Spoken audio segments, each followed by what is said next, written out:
The Last Jedi introduced us to the MG-100 Star Fortress SF-17, or as I'll call him for this video, the Resistance Heavy Bomber, a very strange starfighter, I guess, which was used against the First Order at the Battle of Takar. I briefly mentioned the Star Fortress in yesterday's video, and a lot of you said that they suck. And you know what? You're right. Let's talk about why and how the Resistance Heavy Bomber could be fixed. So, ignoring Jesus-level ships like the K-Wing or TIE Defender, most starfighters are a mix of speed, durability, and firepower, with specialized ships like bombers or interceptors favoring one category usually to the detriment of the others. An X-Wing, for example, would basically be right in the middle, with decent stats in each category. An A-Wing gives up some firepower and shielding for exceptional speed and maneuverability, while Y-Wings can deliver a lot of firepower and are well shielded, but are fairly slow and unwieldy. Poorly designed vehicles which heavily favor one stat over the others can be straight up terrible. A great example of this is the TIE Bomber. TIE Bombers obviously have a lot of firepower, but are cheaply made and thus are not only slow, but also unshielded.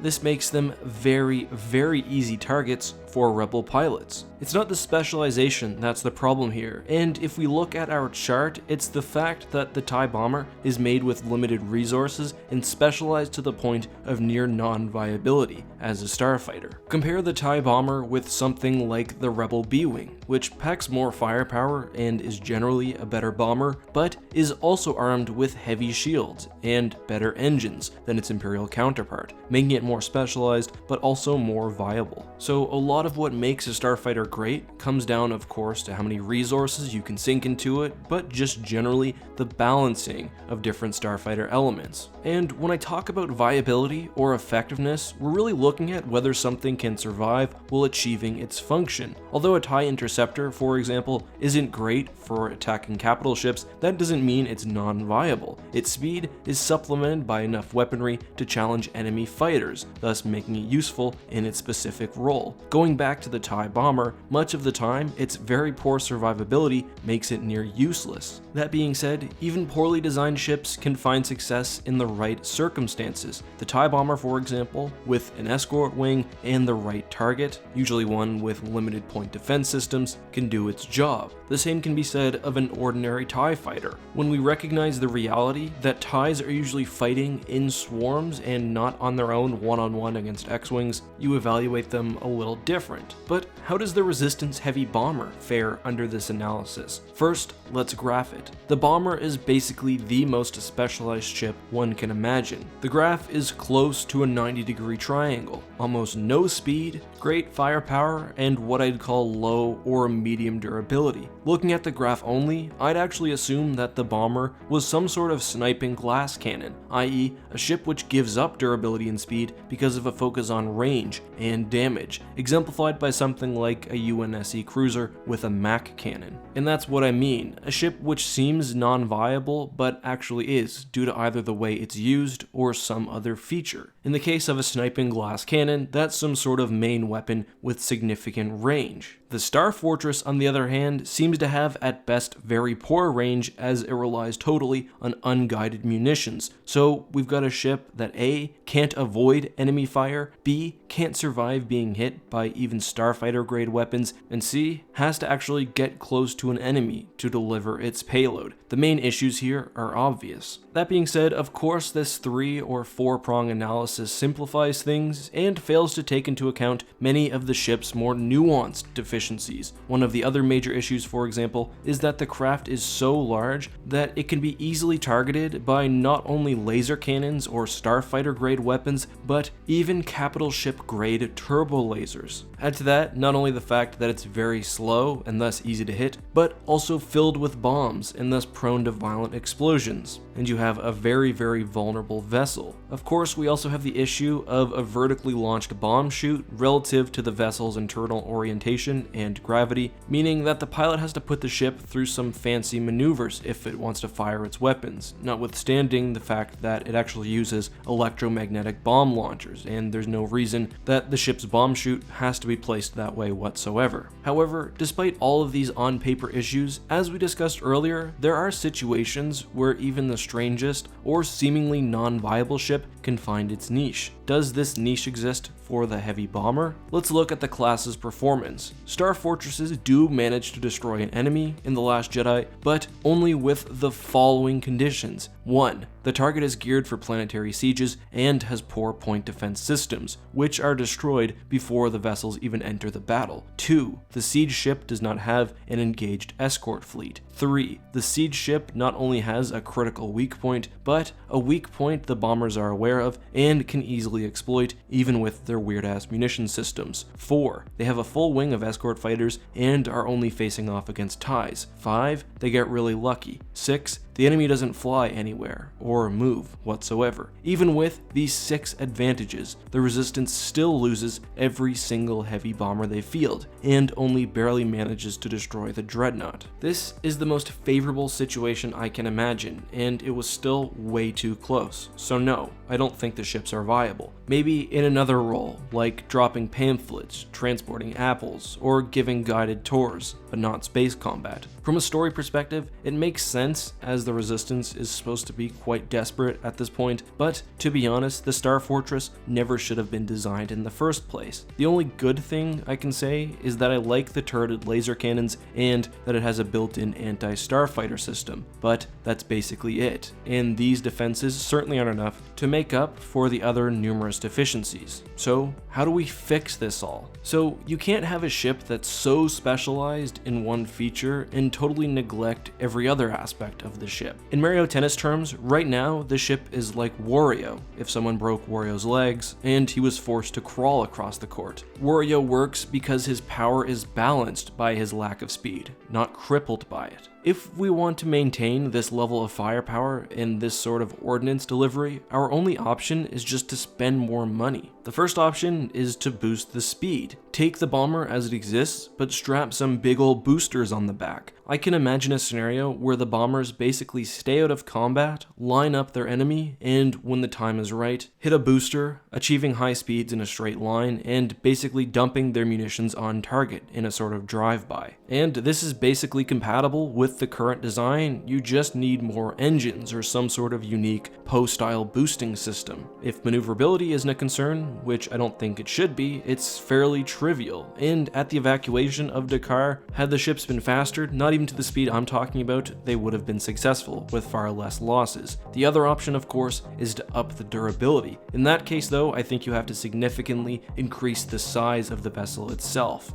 Do that, and you get a capital ship, and specifically the Resistance Bunker Buster, basically a frigate which can launch a high-yield bomb. That makes a lot of sense to me. It can take some punishment while moving into position and dropping its payload. If you're not tied to the current munitions design, then I'd say go for the glass cannon approach. Take range. Instead of having the ships drop bombs, instead give it a magazine of guided missiles. Have it sit back, get information from starfighters or probes, and fire computer-linked munitions. It's not like missiles would take up more space than bombs do, especially if the targeting computer was on the missile itself, which seems to be the case in Star Wars. This is pretty similar to how Rogue Squadron faced off against the Lusankya in Legends. But as it stands right now, the Resistance bomber just doesn't work. It's far too fragile and far too slow to actually get in range of an enemy. Or at least that's my opinion. I would love to hear what you guys think. Am I being way too harsh on the Resistance bomber? Are there scenarios where it would actually work successfully? Do you think it's meant for some sort of ground attack role? Let me know all of that and more down in the comments. Before we leave though, today's question of the day is from longtime supporter Nero Studios, who asks, how would you design a carrier? carrier. I think actually that the Lucrehulk is basically the perfect carrier. It doesn't try to be fast or even meant for attacking other ships. Instead, it's very large, very bulky, and just carries thousands of starfighters. I think if you want to make a pure carrier in Star Wars, you have to go the Lucrehulk or Quasar style, i.e. its carrying role is what the ship is built around. I like the Lucrehulk because it's very sturdy and can serve within the vanguard of your forces, but that's not always practical. I mean, I do like dedicated self-supporting carriers like the Venator or the Endurance, but I think niche ships can be nice too. Thank you very much for your question, Nero. If you guys want me to answer your questions, make sure to use the hashtag AskEck when leaving your comment. Anyway, until next time guys, may the Force be with you.